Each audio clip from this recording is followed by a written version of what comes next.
Moi, je ne suis allé nulle part. J'étais chez moi. Je mariais mon garçon. Le jeudi après-midi jusqu'à minuit et demi, je recevais ma belle-fille qu'on a amenée chez moi. Vous ne pouvez pas savoir le bonheur que ça représente. J'étais dans ça. Mon fils s'est marié à une grande famille, famille Diko et Haïdra. Donc j'avais toutes les familles Haïdra et Diko de Bamako qui étaient chez moi le jeudi après-midi, comme je vous l'ai dit, jusqu'à minuit et demi. Vous croyez que je vais fuir ça pour aller faire autre chose? Bon, la convocation, j'ai dit, je n'en parlerai pas du dossier. Je n'ai pas répondu, mais ce n'est pas pour défier l'autorité. Je l'ai dit clairement, c'était en accord avec mon bâtonnier que je n'ai pas répondu à la convocation.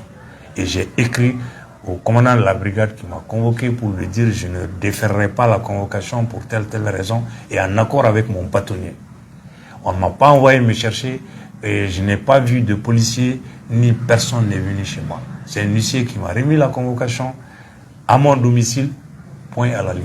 Je ne suis allé nulle part, je me suis occupé de ma famille, du mariage de mon dernier garçon qui repart ce soir avec son épouse à Montréal. Donc vraiment, et moi-même je suis à 2 jours de les rejoindre encore à Montréal pour revenir en vacances à Paris. Donc je suis un homme sans problème. Vraiment, je ne souhaite pas que m'attarder sur ces choses-là, quoi. Moi, j'ai toujours respecté l'autorité, j'ai toujours respecté la justice. Dans la circulation, demain, un policier me siffle, je m'arrête, je l'écoute pourquoi il m'a sifflé et je réponds poliment. Personne ne m'a jamais entendu me rebeller contre l'autorité.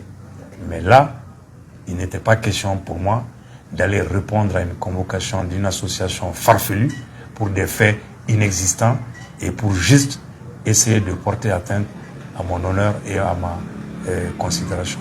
Et ceux qui ont mis sur les réseaux que j'ai fui ou que j'ai été arrêté, c'est le même dessin. Mais vous croyez qu'on va passer notre vie à répondre à ces gens-là? Franchement, moi, je voulais répondre, mais le bâtonnier m'a dit non, et je reste derrière le bâtonnier.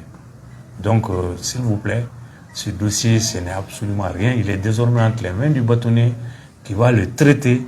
Si l'affaire n'aboutit pas, je vais poursuivre ma plainte contre cette association. Ça, c'est un fait.